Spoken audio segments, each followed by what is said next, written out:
Welcome to Dungeons and Dragons and Dummies, a weekly podcast following a group of friends as they battle across a homebrewed world called Antiriath in Dungeons and Dragons 5th edition.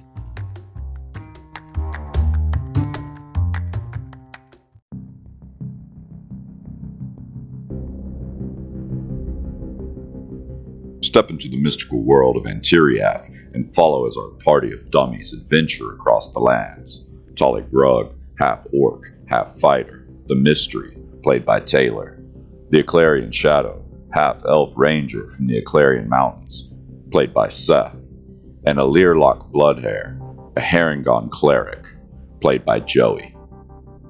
Last but not least, the creator of our beautiful world, the man of many voices, and our dungeon master, Sam.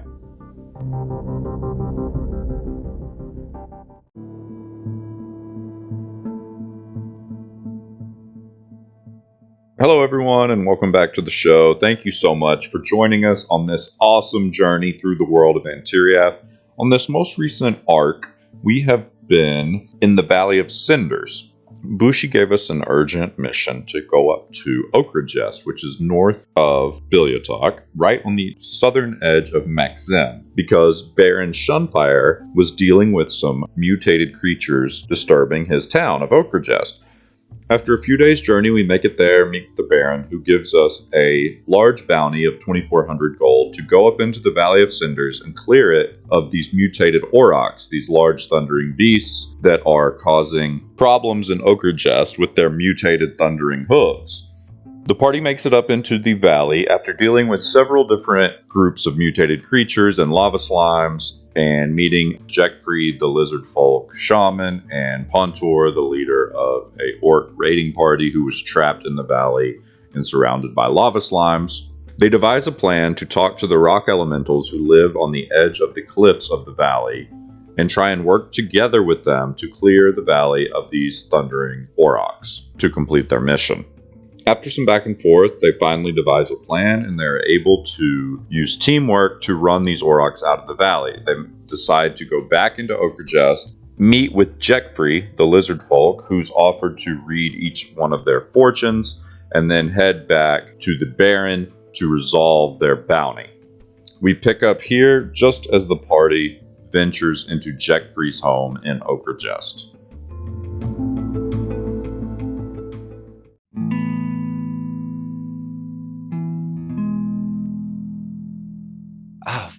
I digress. I invited you here because I wanted to do you all a favor.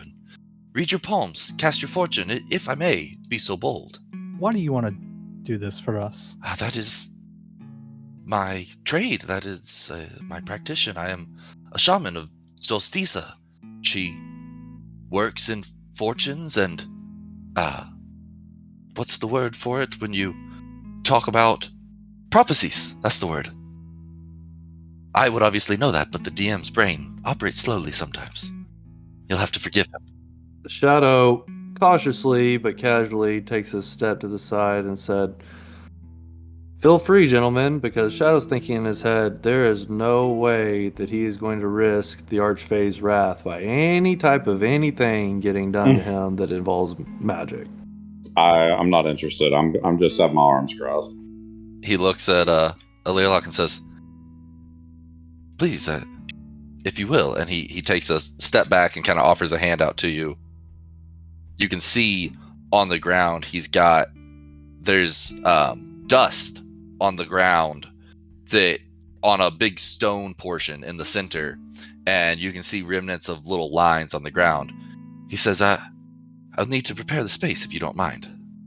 So he takes out a little like ceramic pot with a spout on the end, think like an old oil container, and starts pouring out sand, and he pours out sand in a intricate arcane pattern on the floor. After he pours it out, he steps into it and he motions for you to do the same and step in with him. Okay. And then he says, "Your palm." I hold out my palm. So he takes it and turns it up, and he takes the sand and pours it all over your palm. It just, cascades out of your hand, through your fingers and out of your hand. And then he takes your wrist and turns your hand over while the sand dumps out. And when he turns it back, you can see it's settled into the creases of your palms. It didn't all fall out. And it's in a delicate pattern tracing the lines in your hand. He very delicately with both hands, he sets the jar down and picks up with both hands this sand, and it becomes almost like a thread. Think like a loose woven dreamcatcher sort of pattern. And he picks it up, and as he does, it becomes like this golden thread, and he delicately places it onto a piece of parchment that he has sitting next to him.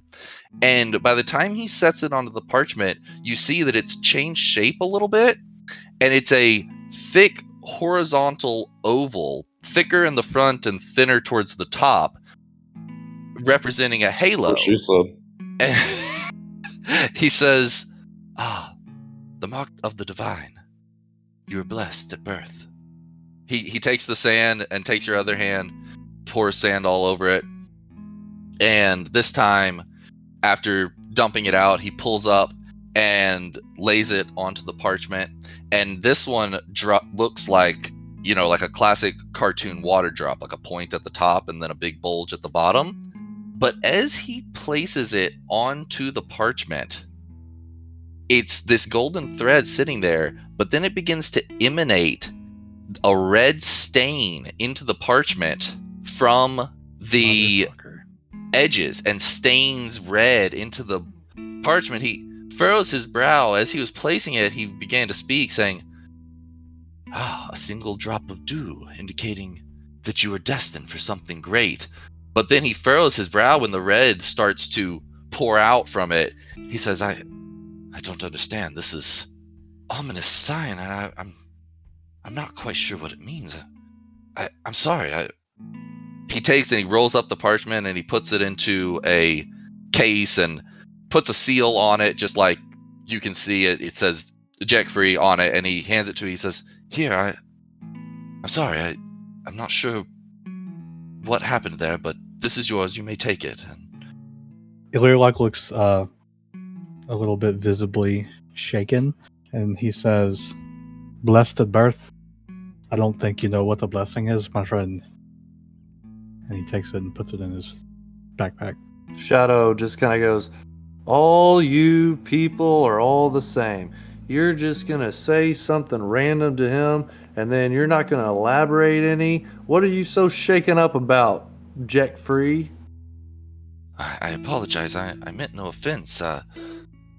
Most of the time, fortunes are simple things like you will have a good crop this season, or you'll have a bad crop this season, or you will gain some new lover. I apologize. I didn't mean to disturb or frighten you in any way. He kind of shuffles some stuff around. Is there anything in particular I can help you with? I do have a great deal of knowledge, or perhaps one of you would like your fortunes read. I don't think you could handle it, bud. He furrows his brow a little bit at that, Shadow. He says, are you sure it is me who could not handle it? I'm positive. If you can't handle some red dots on his, you don't want to see all the colors you're going to get with mine. Nevertheless, thanks. And I place a single gold piece on his table there, and I walk out the door. He doesn't say anything. I'll uncross my arms, and I'm thinking about my parents and just everything that's happened in my life, and I think the curiosity overcomes me, and I'll slowly walk towards him and just kind of go and stick my palm out for him. He says, of course. He takes the sand, he pours it on there, and he pulls off a thread, and as he goes to place it, you see that it is vaguely in the shape of a human skull, like the top half of a human skull, with a sword piercing out at the top. When he places it onto the parchment, the eyes darken into complete darkness. He says, you are alone in this world. Lost those who guided you, have you? I just nod. He pours again and takes another one off. this time it's like a arch, like a moon arch, but think only half of it. And on the back end, like on the fat part where the moon crescent would be cut in half, it's very jagged, so it looks like a tooth or a talon or something as he lays it onto the parchment. He says, the might of dragons. If we look here, this bone is longer, meaning the origins are from your father, not your mother. Is this something you know of yourself? And he's kind of looking at the scale patches on your hands and cheeks. Yeah, it's something that I suspect. I don't know my father, but I have reason to believe that something with these curses that I have are from him. Yes, he kind of waves his hand over your whole body up and down. He says, I sense a powerful aura from you. And he takes your other hand and pours on it, and he takes off the thread and hangs it on the bottom of the parchment. And it's just this giant circle, larger than the other ones. He says, the Great Moon, you are cursed with lycanthropy. I am. Can you help me with that? That is something that's really bothering me. To aid you with that is beyond my skill. However, your friend who travels with you, his connection with his deity is quite strong. I believe were he to ask in earnest, that he would be able to cure you of this curse. What? Yes, symbol, the moon, indicates that you have the common curse of lycanthropy given to you by another cursed werewolf, not a origin werewolf, and so it is not a horribly difficult curse to break. It is beyond my skill, but not for someone like your friend out there. Shadow's still standing kind of near the door, and he's like, Ears, you hearing this? Always. Always. With your 22 passive perception. Yeah. Okay. Thanks, Jeffrey. He rolls it up and puts it in a tube for you. He says, my pleasure. Of course. Hey, before we leave, Jeffrey, what do you think about this? And I slide the ring off my ring finger with the green gem and toss it to him. You ever seen anything like this? Yes. Yes, I have. This is quite the artifact. It almost certainly contains... Well, hold on. And he clears a spot out on his table. He sets down a little tray, and he pours some sand in it, and then blows off the sand, and it leaves behind a little arcane thing. And he sets the ring down in the center of it. He says, are you sure you want me to do this? He looks at you. Yeah. This was a gift from my mother, and I have had a few strange moments in the last few months that I think might be related to this ring. All right. He puts his hand over it and mutters a few words. Do any of you speak Abyssal? Do not. I do not. Okay, you're not sure what he's muttering, and his hand kind of moves a little bit in a claw motion over it, and then all of the candles snuff out in the room. Oh, shit. And you hear a voice you haven't heard in several years, except for you thought maybe once or twice recently of your mother, that says, hello? Hello? Mother? Dalek? Is that you? Yeah. What is this? My spirit, Dalek. I'm here with you. And I always have been. Are you in this ring? By some magics I don't understand. Yes, I remain here with you. Are you at peace? Do you want to be here in this ring? There is no other place I would rather be than protecting you when I could not in life. Talik just kind of puts his head down and a tear wells up in his eye. He says, Talik, there's something I must tell you about your father. Please. He is, well, he is not who I told you that he was. He was a powerful sorcerer, and he was able to do many things. And she fades out, and the candles light back up. No. Come back. Jackfrey, make it come back. Says, I apologize. I cannot make her come back. It was only for a short time that the incantation could work. How do we do it longer? How do we help me? You must find a place where the spirits are connected and in tune, and that she will be able to manifest stronger. What kind of place should I look for? A sacred place, somewhere sacred to your people, somewhere sacred to her. Maxim.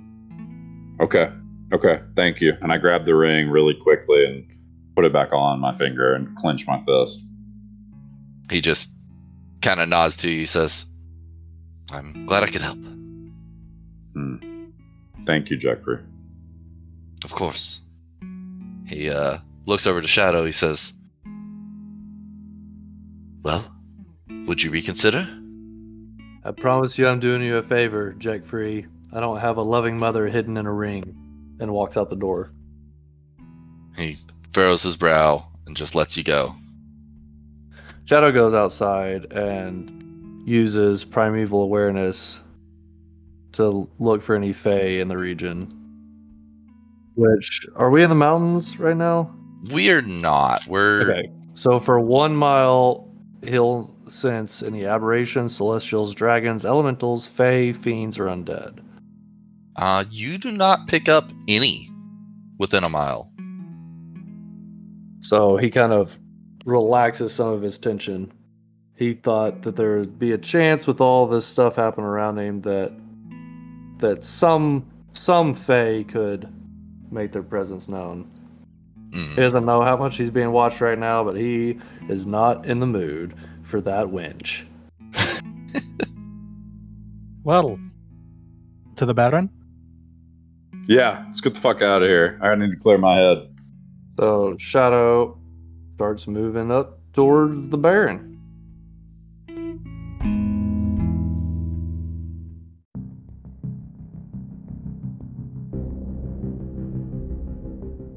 Yeah. You find your way up to the Baron's house. The door is closed as you approach, but the guards all let you through. Yes, the Baron is still at work. You may enter. By this point, it's like 7 o'clock at night. I just come in screaming out because I know we're kind of in a hurry. Baron, we're back. We cleared out your valley. Pay us. He looks up from his table and he just nods to Ingram. He just nods to Ingram, and Ingram nods back and walks out of the room. He says, excellent. Ingram is fetching your gold, so you destroyed all the beasts in the valley then. Destroyed, eh? Yeah, we ran him out of the valley. What do you know about a fire in the forest north of the valley? Heard anything about it? He straightens his back a little bit, looks at you, says, yes. What of it? Do you know what caused it? Yes. My men set the blaze to run the creatures out of the woods and further into Mekzem. I look over at Shadow and I put my arm out like a parent in the car when you hit the brakes too fast to stop him. Shadow's already moving forward. Do I need to make you make rolls, or when he stops you, do you stop? Shadow stops, and his eyes are the deepest, darkest night of black. Wait, you set the fire? Yes. I weighed the odds. The creatures were becoming incredibly numerous. Were causing a great deal of death for my people. And not only that, but the Old Boar Woods have always been a haunting ground for tribes of orcs. It allows them to gather and attack us with impunity. This way we have a buffer between us and the wilds of Mexim. When he says Jesus that, I just Christ. take my arm off of Shadow, like, look, and I just raise my eyebrows, like, you asked for it. Shadow's calmed down a tiny amount because he respects Bushi. He's going to try to speak. And so he looks at the bear and he says, "Are you familiar with a deep gnome named Treffle down there in the tavern?" Yes, the old drunk who runs the inn? Of course. Well, he's about twice as intelligent as you are. The decked out plate mail brass dragonborn next to him stands up, grabs onto his long sword in his sheath, and takes a step forward. The Baron reaches out. There'll be no need for that, H. These people are clearly upset. Calm down, Tiny. Can you wait till we get paid? Speaking of about this time, Ingram comes back. Listen here, He's like, should I Baron. wait with the gold? So he's like over to the side. Just that time. Yeah, he's like, He just looks back and forth at you guys. He's like, he just stops. He doesn't come in any deeper. You do realize you've accomplished 2 tactical errors. Number 1, you forced Aurochs down into a place where the Earth Elementals live that you have a treaty with, and if they had stayed there much longer, then those Earth Elementals would have done something to you. And if it wasn't for us, you wouldn't have a treaty with the Earth Elementals anymore. It would be over.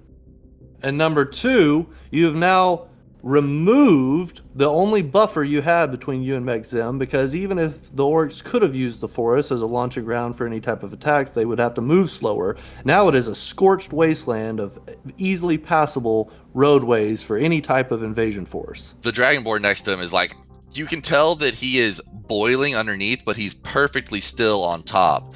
The Baron, a little bit less in control, he stands up and lets out a bit of a booming voice as he speaks. He says, "You dared come in my castle and lecture me on tactics, some ranger from the woods, not capable of understanding one complex interaction between a society." It doesn't matter what you think a society is. That society was in that woods. They might have been lowly beasts to you, but they had a society of their own in that forest, and you have destroyed it. Be that as it may, my tactics, as you say, are so inaccurate, clearly have some merit. As it is, I have hired you, and you have completed the job. And now, we no longer need to worry about the beasts if what you say is true and that they have been routed. Now, if you would kindly take your gold and depart. Not until you tell me what they used to set that fire, because that forest didn't burn easily. Make me an insight check. Or a perception. Perception would be 15. fun too. Well, that would have been a 19 Okay, as a perception. you see him just glance ever so slightly over at the Dragonborn standing next to him. Make me a history check. 5. Okay. You're not fully sure why he looked at the Dragonborn, but he says, "The specifics are none of your concern. As I said, you were hired to do a job. You completed it. Now, if you are done insulting me in my own castle and would like to take your gold, I suggest you do so now." Shadow just scoffs and storms out of the castle. I walk over and grab the gold and just go, let's get the fuck out of here. Ingram's him a like, "It dirty was look. nice to meet you." Wish I could say the same. Illyrilock was near the front, and then when things got upsetty, Illyrilock walked towards the back and just was a silent observer. Upsetty spaghetti. Yeah. Alright, we got our gold. Let's get the fuck out of this town. I don't even want to sleep here anymore. This guy's a fucking creep. They might come for us in the inn or something. I'd feel safer sleeping in the woods than in here. What are the odds that Okajist has a stable with an available horse for less than 64 gold? How much did we get paid? Y'all got paid. It was a lot. It was either 20,000? 2,000. 24,000. No, it wasn't 1,000. We talked about this. I think it was 20,000. It was 2,400 It though. was 2,400. 2,400 gold, and you open the fat motherfucking sack, and it's all in there. You're never gonna have to fight with me to sleep in the woods. As far as stables, let me check here. They definitely have a stable, but the guard uses most of them. But yeah, you can ask around and Would they have gotten the message out that they hate us by this point? I mean, if we went straight there. no, probably not. Okay. Yeah, you actually find out that you should go see the local blacksmith, and he can help you out. So he doubles as ferryman and keeper of the horses. He's a busy boy. Perfect. Okay. Go just grab someone that's just walking the street and say, "Where's the blacksmith?" So you find out that he's nearby to where you were, nearby to Jack Free's house. You better hurry, Lurlock. I don't think we'll be welcome here much longer. On the outside of town. So yeah, by the time I'm on it. you'll get down to there, and you see a half-orc guy hammering away on a horseshoe as you walk up, and above the sign it says Tongue and Hoof Blacksmith. Hey, brother. He wipes the sweat off her brows. Oh, hello there. It's good to see a friendly face. He shakes your hand, Talik. He says, his name's Grund, but around here they call me Gary. Hey, Gary. Talik. My friend here is looking for a horse. Can you help us out? Oh, yeah, as it were. We actually have one just recently got let loose from the garrison. It's got like 3 legs. Yeah, apparently it spooks too much when the rattle of, weapons are rattling with the rattling noises. It doesn't like the rattles. Shadow's looking around to see if there's any better horses.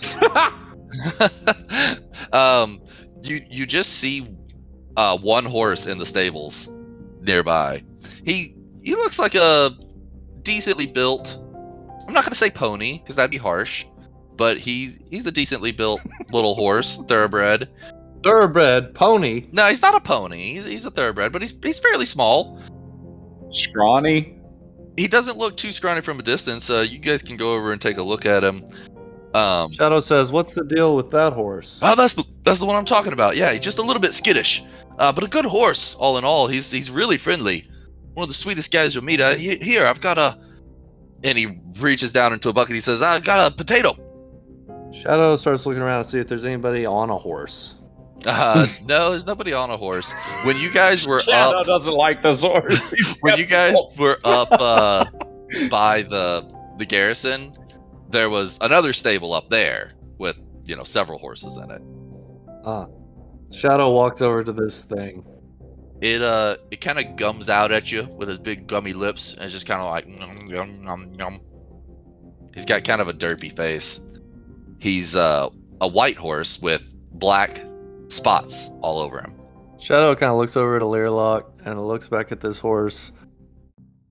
And is just like, "Do you just want to ride with me?" He says, "Now y'all gonna be doing a lot of fighting. He's a good horse. He just doesn't like getting into too many scuffles is all." Shadow kind of looks over at all of Talik's weapons hanging off of him, then looks down at all of his weapons hanging off of himself and the giant glaive he's carrying in his hand, and he looks back at the farrier and he's just like, "A bit." Oh, that's all right. That makes sense. You guys adventurers, I suppose. Something of the sort. Ah, How much for the horse? I'll give you a deal. 20 gold. God damn. I go, "What's wrong with him?" And then I realize what I said. I put my hand over my mouth. Oh, what did I say? 20, 25 gold. Shadow just shakes his head and goes to hop on the horse bareback. Make me an animal handling check. 21. He doesn't spook at all. He doesn't move as you hop up. He just sits there. He actually kind of turns around at you, kind of gums his lips at you again. He's like, Shadow ruffles his mane in between his ears and coaxes him out of the stall and whips Drekben out and fires an arrow at the nearest post.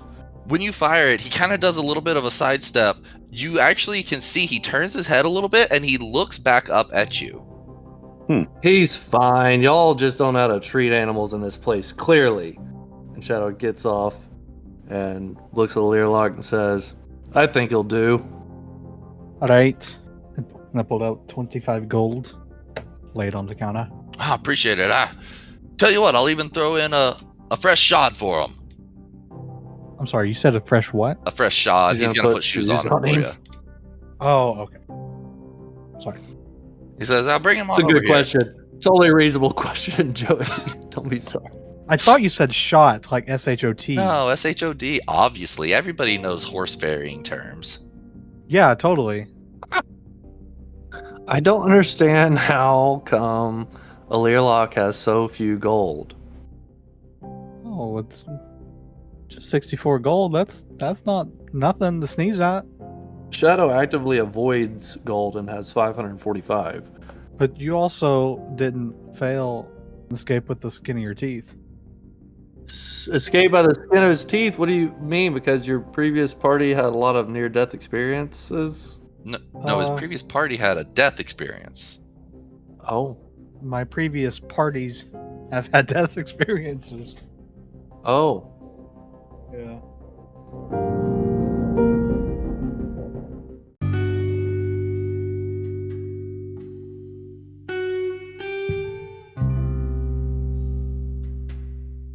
Right now, me and Shadow both are trying to determine how he feels, since his concern was that there was unstable creatures that had created the fire. Now that he's been confirmed that there are not unstable creatures outside of the Aurochs, he's trying to decide how he feels about where he needs to go next. So I think that while Joey's horse is getting shoes put on it, Shadow would walk around the corner to Jack Free's place and knock on the door. Just takes a moment for him to open it. You can see that he's taken off his headdress at this point. He looks at you and he doesn't say anything, and he just steps aside as if to let you in. Shadow gives a little head shake no and says, "You're right about the Baron, but if you are brave enough to look into me, then meet us outside the city after nightfall." Yes, how will I find you?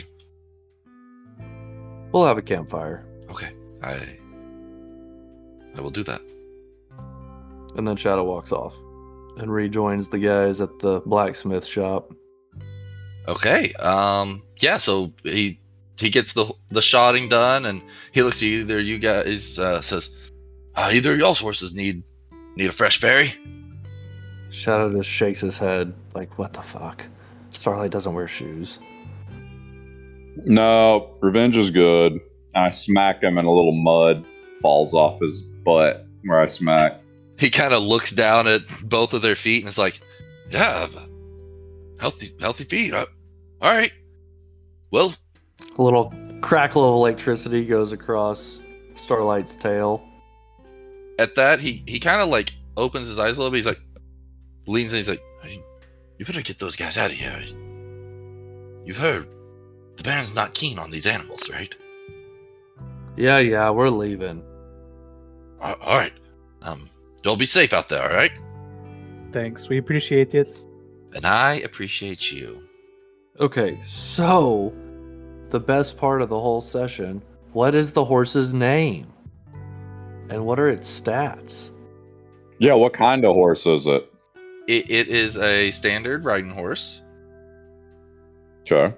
You know, all the rest of that's mostly just flavor. So stud, gelding, mare. It is a...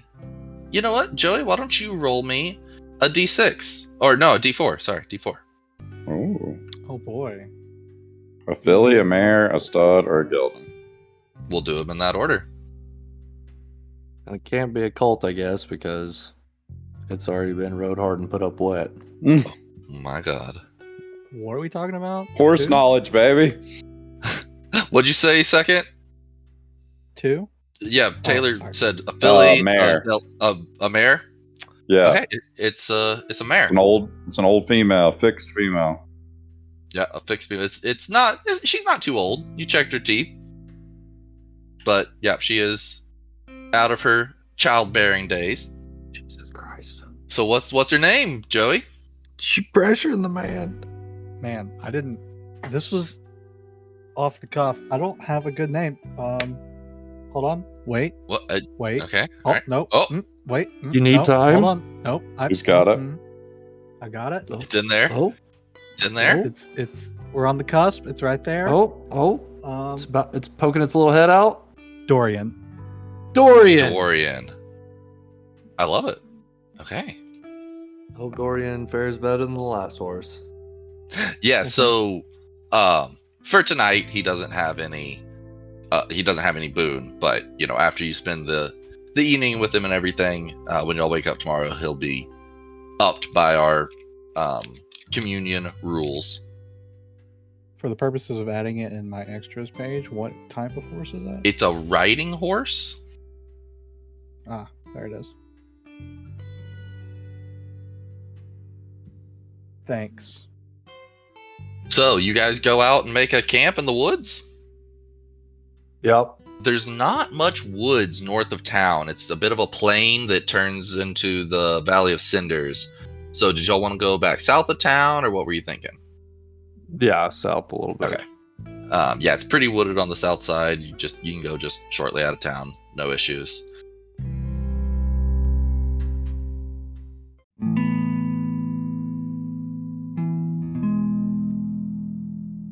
The moment the campfire is sparked, Shadow throws down a rust bag of tricks fuzzball. Ooh, let's see what you get. Oh, we haven't done that in a little while. A 2, which is, I believe, owl. an owl. Yeah. Oh my god, perfect scout. You get So a lot of just owls. You get that more than immediately- anything by far. I think so too. Goats and owls. And the boar. Or the boar, I mean, yeah. Boar, you've had a bunch. So after a short while, your owl gives a and looks off to the north, and you see walking towards you a lizard man. What do you say about 10 p.m.? 9 p.m.? Yeah, it's more like 9 p.m. Yeah, it's not real late. He smiles at you guys, and he is carrying a little basket, and he goes to open it as he gets close to the fire, and inside you see that it has several vegetables and fruits of various kinds, as well as a big old loaf of bread and some cheese. He says, I thought you might be looking for some comforts of the city, even out here in the wilds. Shadow kind of looks around and goes, well, this is home. And takes some of the bread. But thanks. He breaks off a piece and hands it to everybody. Shadow's clearly significantly more comfortable than he ever was interacting with Jack Free in town. Yeah, he just kind of takes a seat. Like I said, he had taken off his headdress earlier, and he hasn't put it back on. He's in much more subdued clothing now. He seems a little bit more relaxed his own self. More relaxed than you've seen him the whole time. Well, I'm not trying to be dramatic, guys, but I don't like that city. And if Jack Free's got all these things to tell you guys, I guess I better just suck it up and see what he's got to tell me. So I asked him to come out here and chat. Makes good sense to me. He smiles a little bit. He's like, I hope this will be harmless for all of us.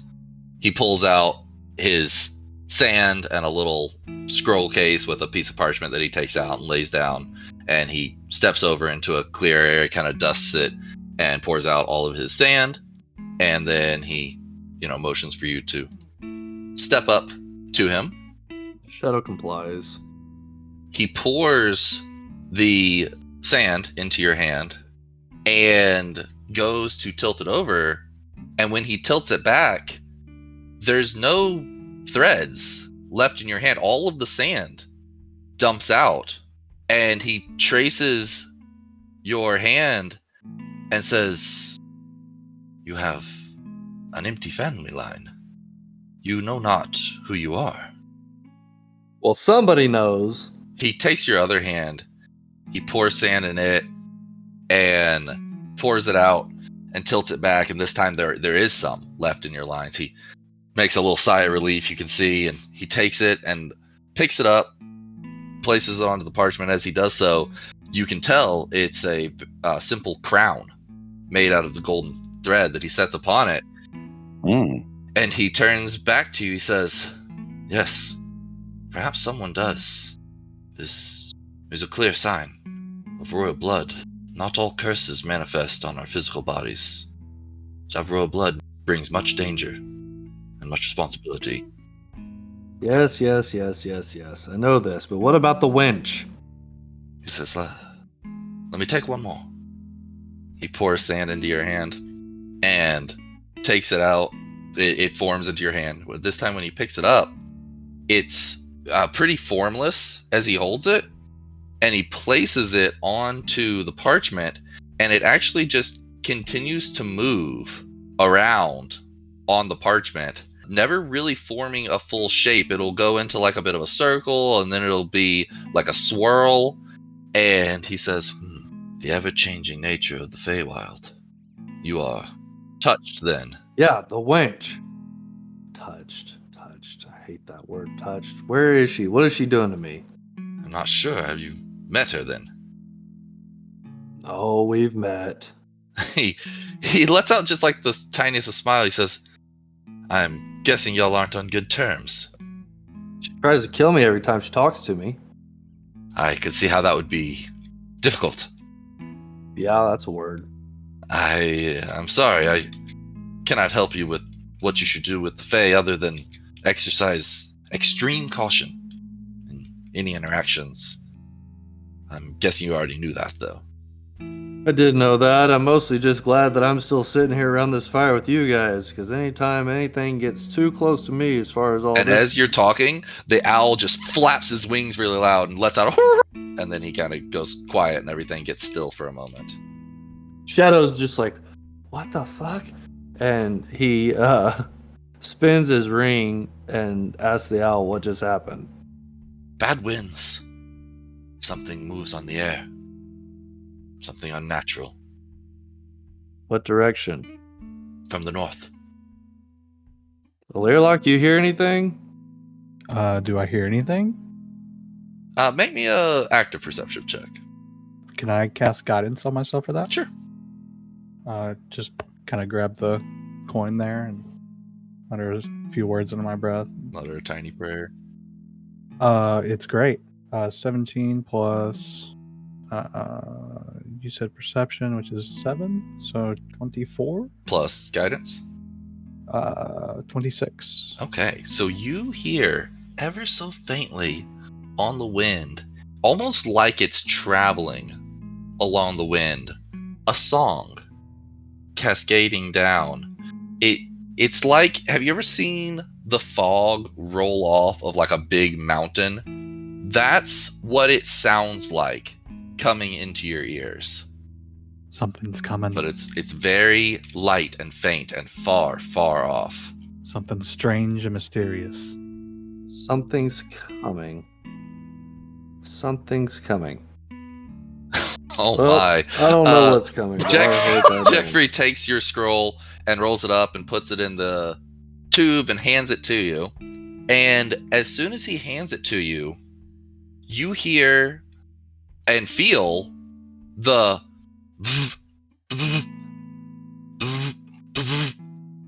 of the speak scroll case in your bag. It's puffed, and you open it up, and you actually pull out 2 pieces of parchment. One appears to be some sort of map, and then the other is a letter from Bushi. And I just dropped it into the Dissy if you want to read it, or I can read it if you would like me to do it in Bushi voice. The Dissy. Oh my god. All the words you say. Shadow reads it and says, "Hey fellas, Bushy here. I just got some new information that I think you're going to find very interesting. Apparently, Okradress is just the tip of the iceberg, as it were, for mutated creatures up north. An old acquaintance of mine that lives on the banks of the Yelkavoden, That's a V at the beginning. Velkavoden. says he has seen tons of the little critters. But more than that, he said they are moving, heading west into the Eclarian Mountains. That got me doing some thinking. That monkey man you said you saw at the old moon tower on that strange device. For the record, I can fucking read. Yeah, the but font this is extremely tiny very and hard. scribbled cursive. Let the record show. Let the record show. It's a font problem. Turns out the wizard who made Old Moon Tower also had another tower in the Eclarian Mountains. Oh shit. Rising Sun Tower. I couldn't find out too many details about it, but I did get a rough idea of where it is at. I marked it and my buddy Theolin's place on the map here, and I have a feeling there is more to this story than we know. Get to Rising Sun Tower, figure out who this monkey man is, and don't die on the way. Bushi. Oh shit, this is big. And with it is this map. And so after you read the speak scroll, it flares up and disappears in your hands. But the map does not. And on the map, he says, pretty cool trick, eh? Scrolled on the back of the map. Jeez. Shadow writes a reply and just writes on it. You put it in the scroll and give it the twist, and it magically disappears inside. I can't believe I'm looking at the picture. I can't believe you even did as good as you did. Oh, reading Oh, it? thanks. Oh, it's so hard. Painful. It looks great and realistic, but yeah, it's hard to read. Yeah, but we all know Bushi would have absolute doctor's handwriting. That's true. Like, there's no way he'd have good handwriting, so I left it with that horrible font. That's great. It's fantastic. I love it. Yeah, it looks like it's a properly made map by a cartographer, but it's been labeled in Bushi's handwriting several different places. So Okerjest is labeled on it. It's a map of the kind of far northwestern region of the continent. It's got the mountains along it. It's got a good portion of Mekzim covered in it. It's got Okerjest marked and says like Tbiliutok south and Fev to the west, and it even has a city on the far northeast labeled as Pokorit up near the swampy area. But Theolin is labeled as a little hut right next to the Volkovodin River, which is the giant river that runs through Mekzim. Shadow and Talik would both be very familiar with that river, but it's large and famous. Even Alirlock would know of the Volkovodin. And the Rising Sun Tower is labeled on the north side of the Volkovodin, just to the west of the peaks of the Eclarian Mountains, so way far north. I mean, we're talking, each of these hexes is 25 miles. So 1, 2, 3, 4, 5, 6, 7, 8, 9, 10, 11, 12, 13. I mean, 2 weeks north. Yeah, a long journey north. So we are going to do an old-fashioned hex crawl, if you guys are interested in following this lead, to head up there, and y'all will tell me which hex y'all want to move in each day. So since they're 25-mile hexes, if you're moving through a grasslands, just an empty space on the map, you can go 2 hexes per day on your horses. If you're moving through forest, hills, or mountains, those would be difficult terrain, so it would take a full day to move a single hex, even on horseback. But Shadow will remove the difficult terrain for the mountains and hills. I'm differentiating between hills and mountains as far as encounters and stuff go, but they both count for mountains as far as your ability. So yes, so really forests are the only thing that are going to make y'all travel 1 hex a day. And we're starting in Okerjest. And y'all are starting in Okerjest. So from a flavor standpoint, I feel like Shadow would be like, I know the trails in the Eclarian Mountains to move faster than trying to go around the forest. Let's enter the mountain range at the southern end. Yeah, I trust you.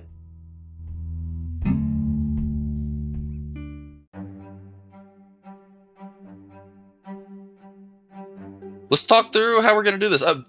First off, we're going to fast forward to the next morning at this point. Is there anything else y'all wanted to say to Jack Free? He would leave after chatting with you guys and having dinner. No.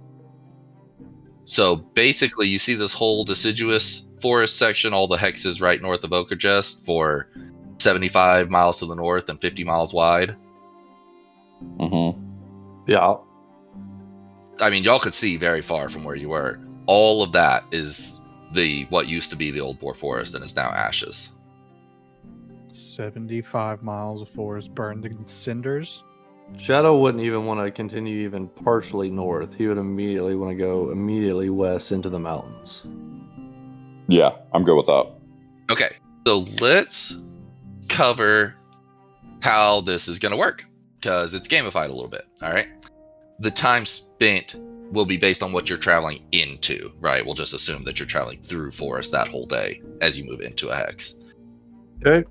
Every day, I'm going to roll for what like the weather and temperature is like and precipitation. The reason that'll be important is because we are actually going to track rations. So you guys will all start with 5 days worth of rations, leaving the city here. And y'all will be responsible for gathering and keeping your rations as you go. So every day, each player, for each hex that you enter, so you can make multiple in one day if you go through multiple hexes, you will roll a survival check or a perception check, or if you want, you could roll a history check, or you could, explain something else that you want to do. But there's specific mechanics for survival checks and perception checks if you want to take either one of those each day. If you roll on your survival check, then you'll get enough food and water for 1 day for one person. If you roll better than that, then you might find that plus some sort of sign of something interesting that you could look into.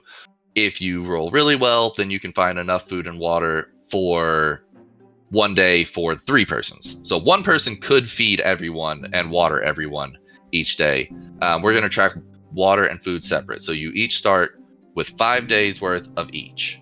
However y'all want to do that, you can do it on a piece of paper with tally marks, or you can put it, add a custom item for water or rations to your sheet. Is food and water one thing, or we're saying 5 days of food, 5 days of water? Yeah, 5 days of food, 5 days of water. Track them separately because depending on whether it's really hot or really cold, you might need additional water if it's really hot, or you need additional food if it's really cold. I think, Shadow, you lead the way. This is your homeland. We'll follow your lead on the actual traversing. Shadow is just basically like, guys, I don't care which way we go, but I'm telling you this right now. We need to get west, and we need to get through these woods into the mountains as fast as possible. Because, well, just because. As we do this first trip through the woods, I'll use my survival skills from my couple of years that I spent wandering around before I made it to Billiatock and see if I can gather some rations for us, some small berries and stuff. So are y'all headed off to the west, like slightly northwest since it's a hex? Yeah. All right. So y'all move it all. So y'all are moving into a woods node. Yeah, y'all give me whatever checks you want. So you rolled survival. 8. Man, that's your total? Yep. So you are unable to find anything with that. There ain't shit in these woods, boys.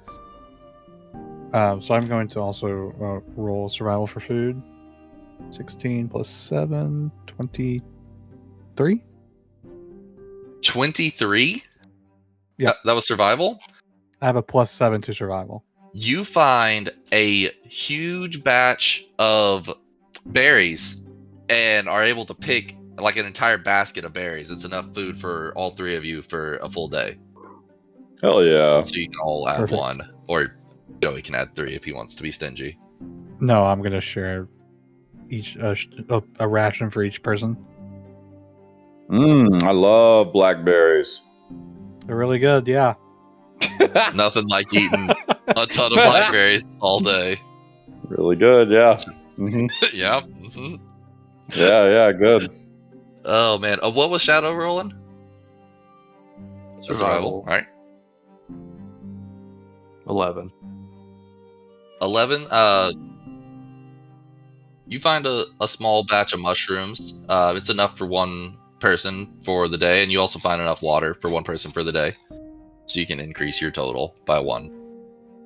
Guys, this Rising Sun Tower thing, I've never been there. I know where it is, but we can't just walk up to it. I mean, not only is it really far, you can see it on Bushi's map here, but y'all need to understand that river, y'all have heard of the Velkovoden River before, right? Oh yeah. Oh, yeah. Well, it's not just something that we're just gonna hop across when we get there. and I don't like the options for getting across it. We'll figure it out when we get there. Looks like it's still a ways away. Yeah, we got some time. Okay. Shadow's just thinking to himself, like, this could get crazy. Don't you have some friends up here in the mountains? Yeah. Yeah, so y'all taught me what kind of is y'all's intended path? You know, y'all have immediately headed a little bit west and north, but like, what's the overall plan? Mapping it out a little bit. So Shadow's intention is to make up ground because he knows the pathways and trails in the mountains. He knows where to go versus trying to make his way through the forest could take a little bit more time. I like that. Like here, like along this edge, like this east edge of the mountains. So keeping to the foothills or going up into the high mountain where it's like basically, so there's the foothills, which are drawn with the smaller mountain shape, and then there's the high mountains, which are the higher mountain shape, and so that's basically where the thermocline is. That's kind of the difference there. Those high mountains are like icy mountaintops. Shadow would want to be keeping just below the thermocline, up into the mountains where he knows what's up, but far enough down to where he doesn't disturb those that may be residing on the top. And keeping me and Learlock from climbing through icy peaks. That's not our area. It's not preferred. Yeah. We can always go the long way around and go up through Megzim. Fuck Megzim. We don't want to go through there. Okay, that's kind of how I felt too. He's like, I didn't say it. I didn't say it. Look. I did my time in that hellhole. I'm following you. All right, so now hold just one moment. When we get to the river, I mean, surely someone in Theolan will have a way to cross the river, right?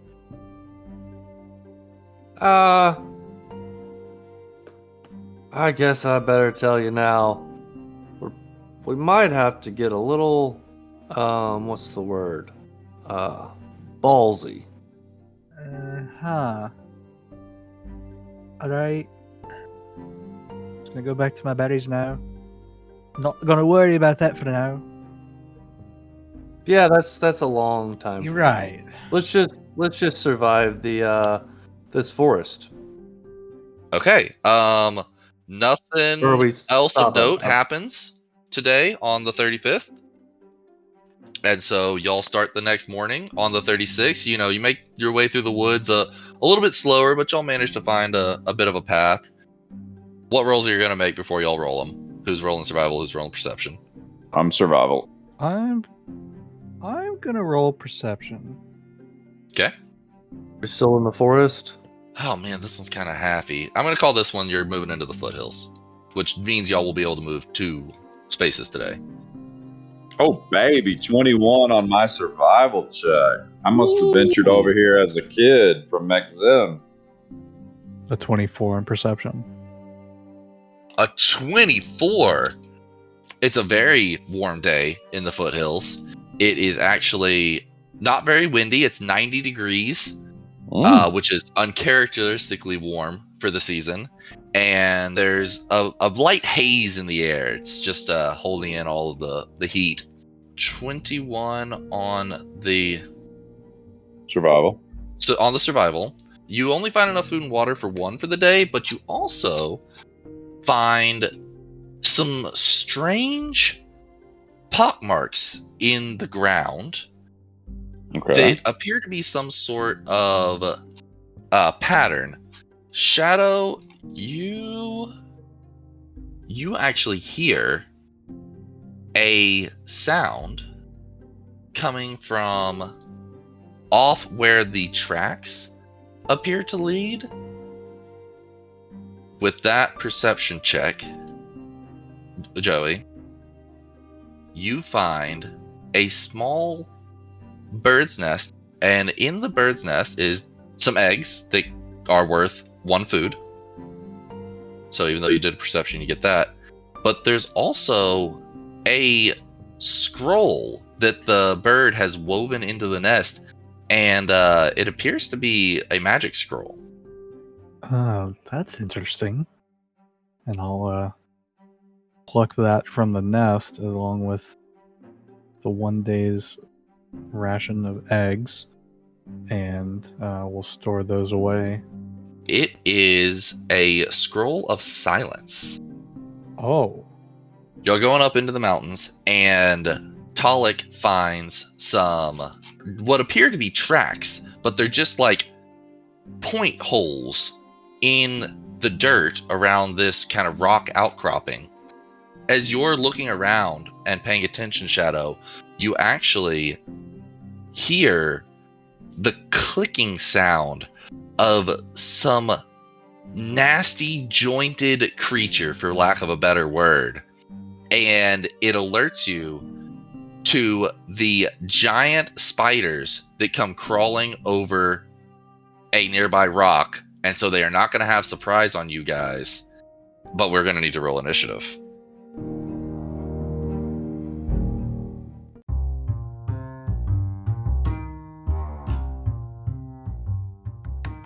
Find out what happens to our party next week. Check us out at dndndummies.com. And please leave us a rating and a review on your podcast app. It would mean the world to us.